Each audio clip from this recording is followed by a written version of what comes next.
Bonjour à tous, on se retrouve pour une petite position de finale, mais avec en même temps une petite question, ou deux même, petites questions sur cette nouvelle position, donc finale de tour hein, ici, avec 4 pions pour les noirs contre 3 seulement pour les blancs, donc évidemment a priori, hein, il y a un avantage pour les noirs. La question c'est est-ce que la position est gagnante ou pas pour les noirs. Donc quelques questions par rapport à ça. Hein. Est-ce que la nulle est un résultat probable? Est-ce que les noirs ont un plan gagnant clair? Est-ce que les noirs ont seulement quelques chances de gain? Ou les blancs sont mieux. Bon, les blancs sont mieux, on peut oublier, hein, il y a aucune raison que les blancs soient mieux dans cette position. Il faudrait vraiment qu'ils aient des menaces concrètes, ce qui n'est pas le cas du tout. Donc, la nulle est un résultat probable. Ça pourrait, hein, un final de tour avec un pion d'avance, c'est souvent nul, mais disons qu'une fois sur deux, c'est nul. Donc une fois sur deux, c'est gagnant. Après, tout dépend évidemment de la position. C'est à voir par rapport au calcul des variantes, hein, bien entendu. Est-ce que les noirs ont un plan gagnant clair? C'est possible. Il faudra vérifier par rapport au calcul. De toute façon, les noirs ont quelques chances de gain. Eh bien, on va voir aussi. Donc, deuxième question. Donc, on va répondre à cette première question après avoir calculé, bien entendu. Deuxième question, que faire après le coup roi C6 échec, roi C3? Donc, c'est au noir de jouer hein, dans cette position.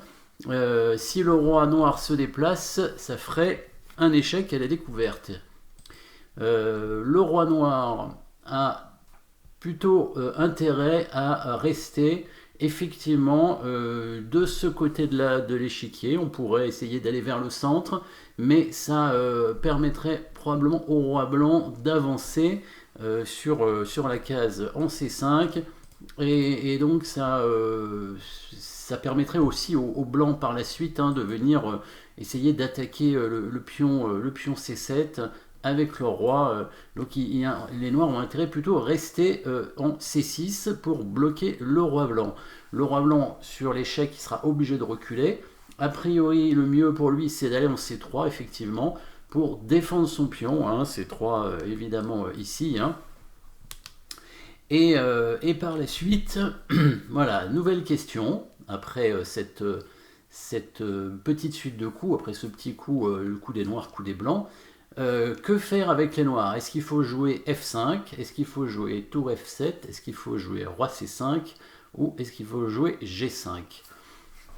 Donc, on est en finale. En finale, le but, c'est d'amener un pion à dame. Donc, pour amener un pion à dame, eh ben, il faut créer déjà un pion passé. Hein. Donc là, les noirs n'ont pas encore de pion passé. Par contre, ils ont une majorité de pions sur l'aile roi, avec 3 pions contre 2 et un pion, ce qu'on appelle un pion candidat. Hein. Le pion candidat à être passé, c'est bien le pion F6 qui doit évidemment avancer en F5. Après, est-ce qu'il faut qu'il avance tout de suite? Parce que s'il avance tout de suite, après l'échange des pions, la tour blanche va se retrouver derrière, va se mettre probablement derrière le pion et tout simplement l'attaquer. Et comme on aura mis le roi en C6, on ne pourra pas le défendre.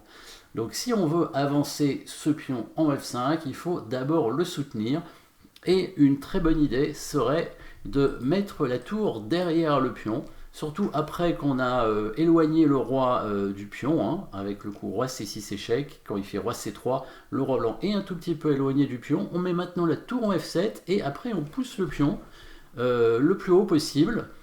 Il aura deux options, et il faudra de toute façon qu'il aille l'arrêter, hein, ce pion, à un moment donné, parce que ce sera un pion passé, hein, il ne peut pas éviter la poussée du pion. La tour en F7 défend tous les pions, donc on avance le pion à toute vitesse, soit il ramène sa tour, à ce moment-là sa tour est bloquée, et ça c'est excellent en finale de tour, quand la tour adverse est bloquée, là il y a toutes les chances de gagner pour les noirs par la suite, et si c'est le roi qui va sur le pion, c'est ce qui serait mieux pour les blancs, le problème, c'est qu'il va s'éloigner du pion en C4. Hein, c'est pour ça que roi C3, c'était quand même le bon coup sur roi C6 échec. Et le roi noir pourra avancer du coup en C5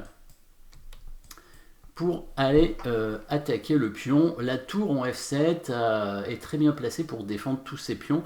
Donc ça c'est un coup assez rare. Hein. Normalement la tour doit se placer presque toujours derrière les pions adverses. Et bien ici elle se met derrière son pion, derrière le pion passé. C'est aussi très fort d'avoir la tour derrière le pion passé si jamais ce pion passé ne peut pas être bloqué par le roi adverse.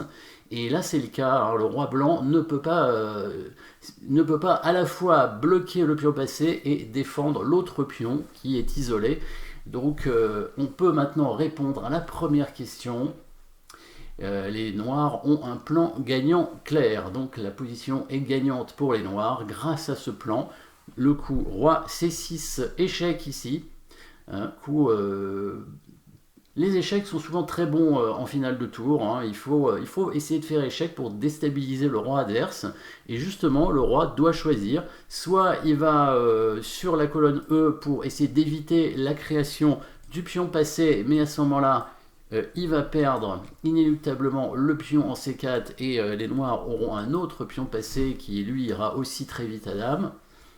Soit il va en C3 pour défendre son pion, mais dans ce cas, la tour noire, effectivement, se place derrière le pion et il n'y a plus qu'à avancer le pion le plus loin possible pour bloquer les pièces blanches.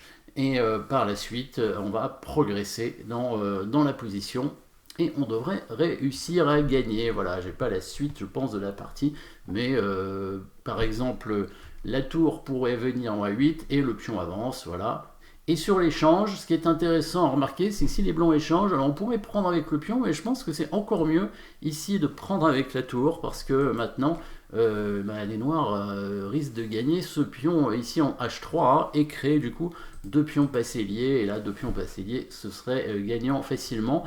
Donc c'est le problème, hein, si la tour blanche ne bouge pas, si elle garde l'attaque sur le pion H7 pour pouvoir prendre, elle ne reviendra pas rapidement pour soit pour bloquer le pion, soit pour chasser le roi noir. Les blancs ne peuvent pas faire grand chose ici, hein.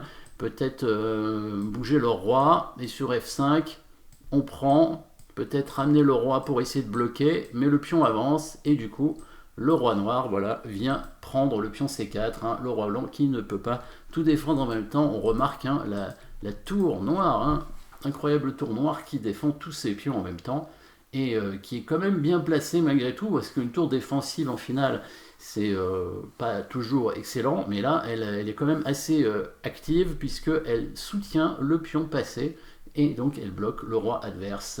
Voilà, merci d'avoir suivi cette petite finale, et à très bientôt.